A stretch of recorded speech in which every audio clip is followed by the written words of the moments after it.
Welcome to Thrilling Tales of Adventure. I'm Mardell, and it's time for another exciting chapter in Black Bartlemys' Treasure by Jeffery Farnol. Chapter 16 tells how we were dogged by the black ship.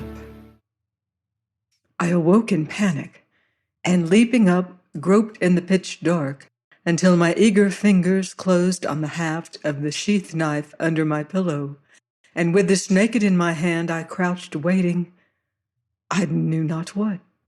For all about me was direful sound, groans and cries with wailings long drawn out in shuddering complaint.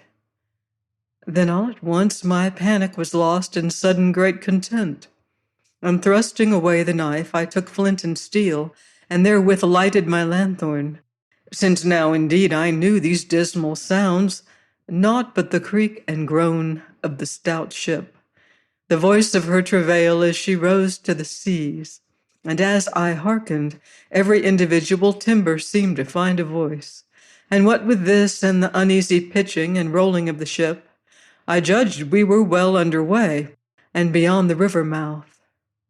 This, bethinking me of the damage we had sustained from the great black ship, set me to wondering, insomuch that I reached for my lanthorn, minded to steal on deck, that I might know our whereabouts, and if it were day or night, since here in the bowels of the ship it was always night.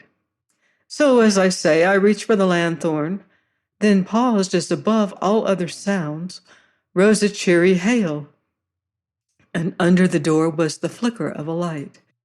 Thereupon I opened the door, though with strangely awkward fingers, and thus espied Godby lurching towards me. "What, Martin, pal?" says he, sitting beside me on my berth, and setting down the food and drink he had brought. "Are you waking at last?" "Have I slept long, Godby?" "You've slept, Martin, for a full 30 hours. 30 hours, Godby? Split me crosswise else, pal." "Mighty strange," says I, reaching for the flask he had brought, for I felt my mouth bitterly parched and dry, while adding to the consuming thirst my head throbbed miserably. "Well, here we be, pal, clear of the river this 12 hours and more, and Martin, this is a true ship. Aye, by hokey, a sailor. So true on the wind, so sweet to her helm, and Master Adam's worthy of her, blister me else." "'Tis strange I should sleep so long," says I, clasping my aching head. "Why, you am wise to sleep all you can, pal, seeing there be naught better to do here i' the dark," says he, setting out the viands before me. "What, no appetite, Martin?" I shook my head. "Lord love ye, 'tis the dark and the cursed reek o' this place, pal. Come aloft. All's bowman. The fine folk hadn't found their sea legs yet, nor like to, while this wind holds, Martin. So come aloft, wi' Godby." Nothing loath, I rose and stumbled toward the ladder, marveling to find my hands and feet so unwieldy as I climbed. The higher I went, the more the rolling and pitching of the ship grew on me, so that when at last I dragged myself out on deck, it was no wonder to find the weather very blusterous, and with ever and anon clouds of white spray lashing aboard out of the hissing dark, with much wind that piped shrill and high in cordage and rigging. Being sheltered by the high bulwark, hard beside the quarter-deck ladder, I leaned awhile to stare about me and drink in great draughts of sweet, clean air, so that in a little my head grew easier, and the heaviness passed from me. Ever and anon the moon peeped through rack of flying cloud, by whose pale beam I caught glimpses of bellying sails, towering aloft, with their indefinable mass of gear and rigging, and the heel and lift of her looming forecastle, as the stately vessel rose to the heaving seas, or plunged in a white smother of foam. "She rides well, Martin," roared Godby in my ear. "Ah, here's a duck of a ship, pal." "Where's Adam?" I questioned. "To the gallant poop, Martin. Lord love ye, it's little sleep he's had since we hove anchor. Harkee, pal, he's got it into his head as we am being dogged." "Dogged, man? By what?" "By that same great black ship as fouled us. He has so, pal. Roast me else. But come your ways." So saying, Godby climbed to the quarter-deck, and I after him, and mounting the poop ladder, presently came upon Penfeather, peering hard over our lee.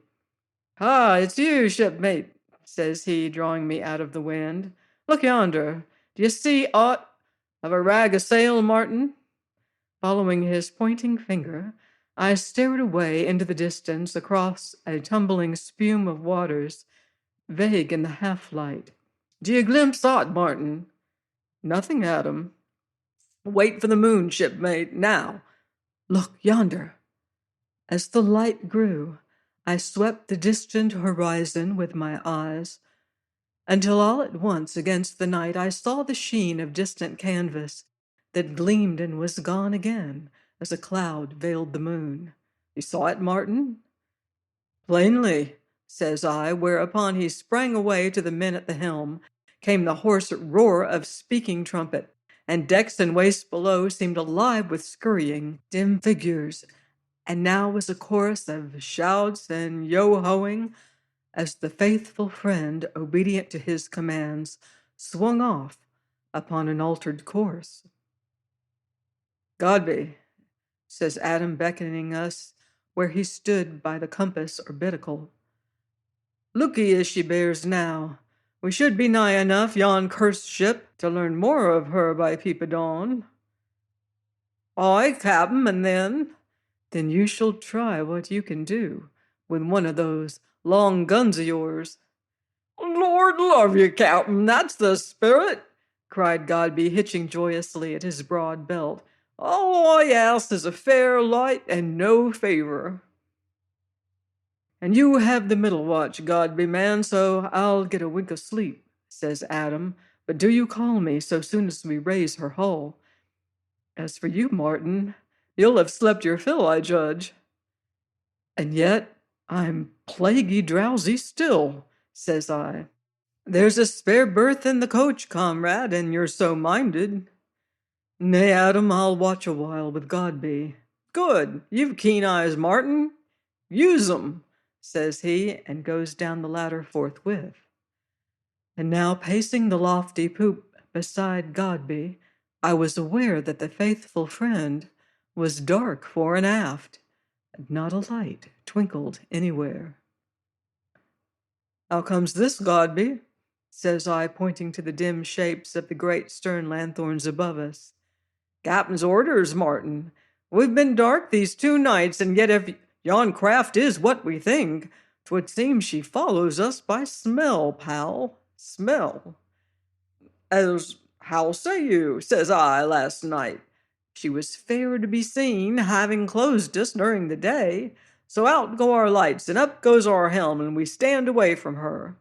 At dawn she was nowhere, and yet here she is again, if yon ship be the same." "Which we shall learn in an hour or so, Godby." "Aye, Martin, if she don't smell us a-comin' and bear away from us. And yet she must be a clean fast vessel, but we'll overhaul her, going rumor or on a bowline." "Rumor? Speak plain, Godby. I'm no mariner." "Time will teach you, pal. Look'ee now. Rumor means large, and large means free, and free means we're a quarter in wind, and that means going away from the wind, or the wind astarn of us, whiles on a bowline means close hauled agin the wind, d'ye see?" "Godby, 'tis hard to believe you are that same peddler I fell in with at the hop pole." "Why, Martin, I'm a cove as adapts himself accordin'. Give me a pack, I'm all peddler and joy in it. Give me a ship, and I'm all mariner to handle her sweet and kind and lay ye a course wi' any. Though guns is my meat, Martin. 15 year I follered the sea, and a man is apt to learn a little in such time. So here stand I this day, not only gunner, but master's mate, besides of tight as a ship, maugre the crew as ever sailed, and all along of that same chance meeting at the hop pole.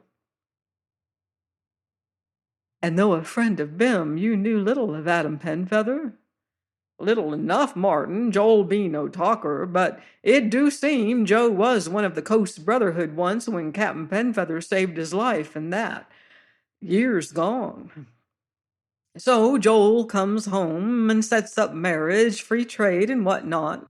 When one day Master Adam walks into the Peckamalt, and no whit changed for all the years save his white hair. Ah, here comes rain, Martin. And wind, says I, as the stout ship reeled and plunged to the howling gust. No, Martin, roared Godby above the piping tumult. Not a real wind, pal. A stiffish breeze. Jolly capful.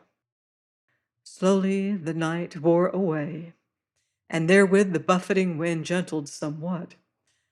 Gradually in the east was a pale glimmer that, growing, showed great black masses of torn cloud scudding fast above our reeling mastheads, and all about us a troubled sea. But as the light grew, look how I might, nowhere could I descry aught of any ship upon that vast horizon of foaming waters. Ah, says Godby, venting huge sigh. There's to be no play for my guns this day, Martin. Nay, but, says I, mighty perplexed, what's come of her? She could never have marked our change of course at the distance, and 'twas black dark beside, and we bore no lights. Mayhap she smelt us, pal, as I said afore. Howbeit 'tis beyond me. Cram me with rope yarn else. Now as he spoke, up came the sun, turning lowering sky and tempestuous ocean to glory. Every ragged cloud became, as it were, streaming banners enwrought of scarlet and gold. Every foaming billow a rolling splendor rainbow-capped, insomuch that I stood awed by the very beauty of it all. I love the good kind earth, Martin, with its green grass and flowers a-peep. 'Tis a fair resting place for a man when all's done and said. But yonder, pal, there's glory for ye. Many's the time I've watched it dawn and sunset, and minding all the goodly ships and the jolly lads as are sleeping down below at such times, Martin. It do seem to me as if all the good and glory of 'em came aloft for eyes to see a while. Howbeit, 'tis a noble winding sheet, pal, from everlasting to everlasting, amen. And by that same token the wind's veering, which meaneth a fair weather spell, and I must trim. Meantime, do you rouse Master Adam. And here, setting hands to mouth, Godby roared high above the wind. Watch, ho! Watch! Brace about! Rows away there! As I crossed the deck, up the poop ladder comes Adam himself, his red seaman's bonnet tight drawn about his ears, and a perspective glass under his arm. "'Tis as I thought, Martin," says he, pinching his chin and scowling away to leeward. "She changed course as we did." "Nay, but Adam, how should she know we changed, and the night so black?" "Very easy, shipmate, by means of a light." "We bore no lights, Adam." "None the less, someone aboard this ship signaled yon black craft by means of a lanthorn, 'tis beyond doubt." "And why should she follow us, think ye?" "Why, I am a marked man, shipmate. Why have I been dogged hither and yon across seas? Come into the coach, I'll tell ye a thing." "Godby," says he, coming where Godby stood beside the steersman, "lay her on her old course. 'Tis Merrilees takes the next watch, I think." Tell him to warn me as soon as we raise her accursed topsails." "What?" says I as we climb from the lofty poop. "You think she will dog us still, then?" "I know it, Martin," says he gloomily, and so brought me into a smallish cabin under the top-gallant poop.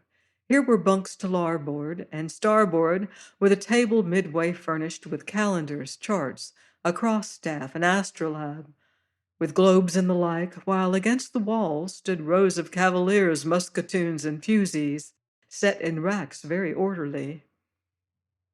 "Aye, shipmate," says he, noting my gaze, "every firelock aboard is either here or in the arms chest or the roundhouse below, and our powder is all stored well aft, by reason that I am a cautious man, d'ye see?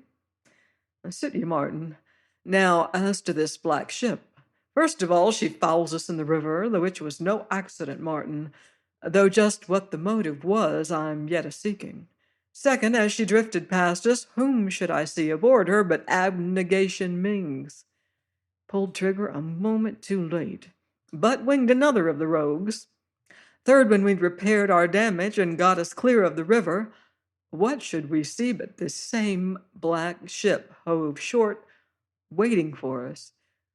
For she presently stands after us, and so she's dogged us ever since, and so dog us she will to the world's end, unless I can bring her to action."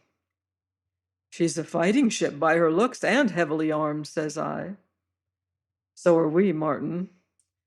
"And our men, Adam?" "Ah," says he, pinching his chin, "there it is, Martin, there it is. Look'ee, shipmate, in all this crew there are no more than 20 men I can count on, nay, less. 10 only can I swear by. I see now, here's you and Merrilees and Godby, here's Farnaby and Toby Hudd the boatswain, Treliving the carpenter and McLean his mate, here's Robbins and Perks and Taffery the armorer, good mariners all. These I can trust, shipmate, but never another one."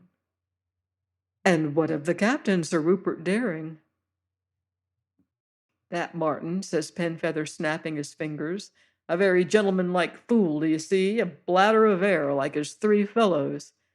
So we have 4 gentlemen aboard, Adam. Aye, Princocks, all that do nothing but vie in court to her ladyship. Now look'ee, Martin, what with one thing or another, and this hell-fire ship on our heels in especial, there's stir and disaffection among the crew, a whispering of corners that I don't like, and which is apt to spread unless looked to. Wherefore this morning I ordered a certain red-haired rascal 50 lashes athwart a gun. But the boatswain had laid on but poor 10, and the fellow roaring lustily, when into the 'tween-decks cometh my lady, and mighty taking, seeing the rogue's back a little bloody, ordered him freed, and thereafter cossets him with dainties from her own table. Lord love ye, which cometh a women aboard ship." And here Adam sighed, mighty dismal. "Why then," says I, "here's work for me, belike." "As how, Martin?" "Nay, leave it to me. Being little better than rogue myself, I should know how to outmatch roguery. Meaning you'll spy on 'em, shipmate, and lie and cozen and join fellowship with 'em if need be. Howbeit there's aught afoot, I'll bottom it, one rascally fashion or t'other." "'Tis desperate risk, Martin, and should they suspicion you—" "Why, look at 'em, my life's none so sweet or precious that I'd cherish it in lavender. Besides, I've a feeling I may not die at least not yet." "Wait," says he as I rose. "Bide a while, Martin." And opening beneath his bunk a locker, he took thence a shirt of fine chain work like that he himself wore. Shaking my head, I would have put it by, but he caught my arm in his powerful grip and shook me insistent. "Take it, Martin," says he. "Take it, man. 'Tis easy and pleasant as any glove, yet mighty efficacious against point or edge. And you go where knives are sudden. Stay then, take it for my sake, shipmate, since trusty comrades be few and mighty hard to come by." So in the end I did it on beneath my doublet and found it to irk me nothing. "And now what?" he questioned as I opened the door. "Sleep," says I, yawning. "There's a bunk yonder, Martin," says he, eyeing me twixt narrowed lids. "Nah, I'm from my dog hole, Adam." "You seem to sleep much and mighty well, despite stench and rats, shipmate." "I'm grown used to 'em," says I with another yawn, "and as to sleeping, I do little else of late. 'Tis the dark belike, or bad air, or lack of exercise." Now as I rose to be gone, the deck seemed to heave oddly beneath my feet, and the cabin to swing dizzily round, so that I must needs grip at the table to steady myself, while Adam peered at me through a haze, as it were. "What's here, Martin? Are you sick?" he questioned. Vertigo," I mumbled. "I'll into the air." In a little, the dizziness abating, I got me out on deck and found in the rushing wind mighty comfort and refreshment, while Adam steadied me with his arm. "Let be," says I, shaking off his hold. "'Twas not. I'll go sleep again." And waiting for no more, I stumbled down the quarter ladder. But even as I went, the haze seemed to close about me thicker than ever, and groping my way to the ship's side, I sank across the bulwark and was miserably sick. This agony passing, I made my way below until I reached the orlop, but now, feeling my sickness upon me again, I crept away into a dark corner and cast me down there.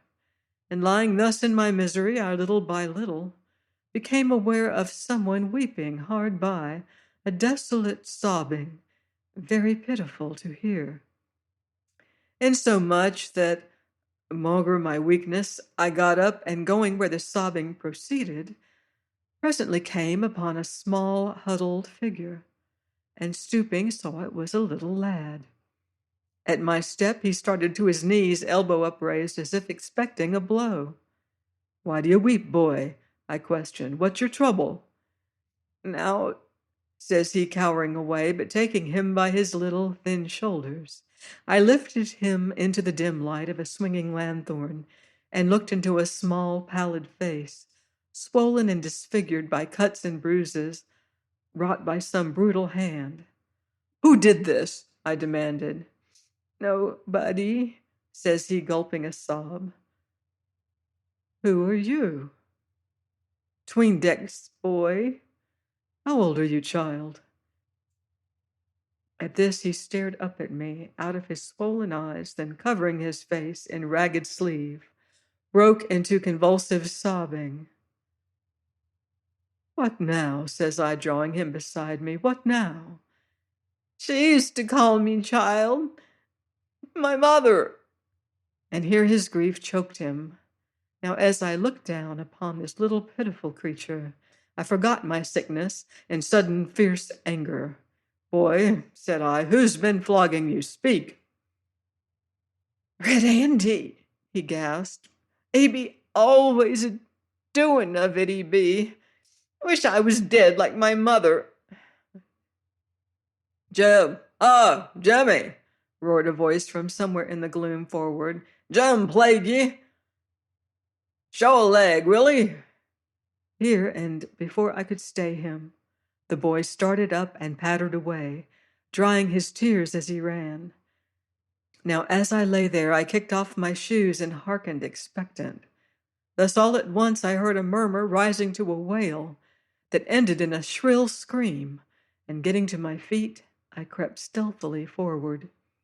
Past main and foremast I crept, past dark storerooms and cubby holes, and so to a crack of light, and clapping my eye thereto, espied two fellows rolling dice, and beyond them the boy, his hands lashed miserably to a staple in the bulkhead, his little body writhing under the cruel blows of a rope's end wielded by a great red-headed fellow. Now, in my many desperate affrays with my fellow slaves, those two-legged beasts, I had learned that it is the first blow that tells. Wherefore, groping for the latch, I stealthily opened the door, and or ever the red-headed fellow was aware, I was upon him from behind, and giving him no chance for defense, I smote him a buffet under the ear that tumbled him against the bulkhead, whence he sank to hands and knees.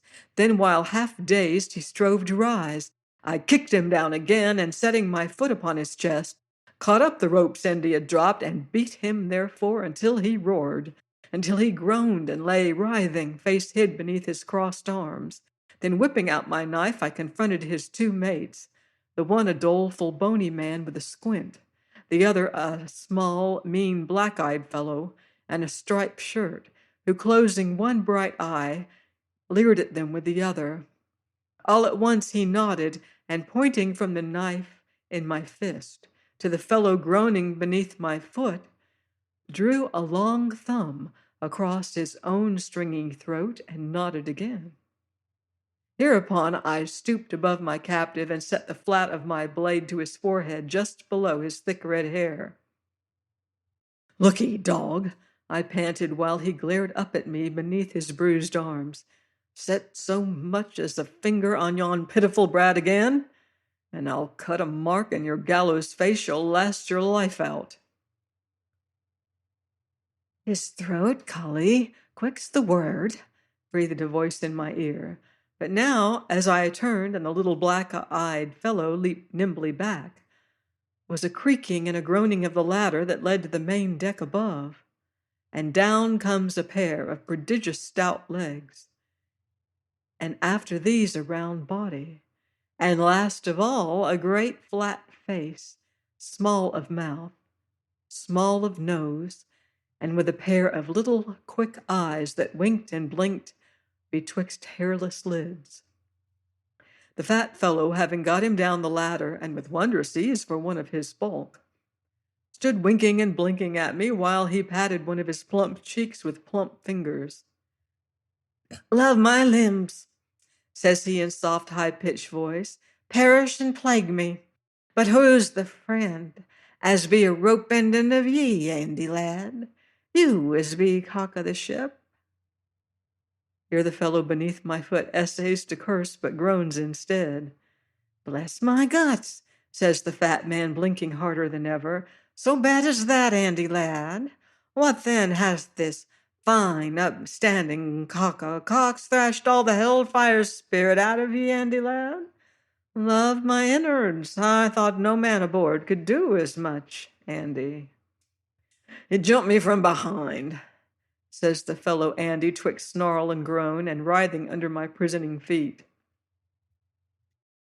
"And where," says the fat man, smiling at me, "where might you ha' come from, my bird o' price?" "The boatswain's mate, Samuel Spraggins, is me, friend, Sam for short. Called likewise Smiling Sam. Come, never scowl on Sam. Nobody ever quarrels with a smiler. I'm friends with everyone, I am, friend." "Why, then loose the child," says I. "Child, ha! Is it this little rogueling you mean, friend?" As he spoke, and smiling yet, he caught the boy's ear and wrung it twixt vicious thumb and finger, whereupon I whirled the rope's end, but he sprang out of reach with wondrous agility, and stood patting plump cheek and smiling more kindly than ever. And while I cut the cords that bound the boy's wrists, who, with upflung wondering look at me, sped away into the orlop and was gone. "Now, mark ye, Spraggins," says I, "harm that child again, any of ye, I'll beat your fat carcass to a jelly." No, quoth he, "you can't quarrel with me. The smiler don't never quarrel with none. You'd never strike Smiling Sam, friend." "Stand still and see," says I, but hereupon he retreated to the ladder, and I, feeling my sickness upon me again, contented me by throwing the rope's end at the fellow, and stepping out backward, clapping to the door. So with what speed I might, I got me down into the hold, and to my dog-hole, and here I saw I had left my lanthorn burning, and found in this light strange comfort. Now, being mighty athirst, I reached the demijohn from the corner and drank deep. But the good water tasted ill on my parched tongue. Moreover, the place seemed strangely close and airless, and I in great heat. Wherefore I tore off my sleeved doublet, and kicking off my shoes, cast myself upon my miserable bed. But now, as I lay blinking at the lanthorn, I was seized of a sudden great dread, though of what I knew not. And ever as my drowsiness increased, so grew my fear, until, and all at once, I knew that the thing I dreaded was sleep. And fain would I have started up, but even then sleep seized me, and strive how I would. My eyes closed, and I fell into deep and fear-haunted slumber. Join me here next week for the next chapter of Black Bartlemy's Treasure on thrilling tales of adventure.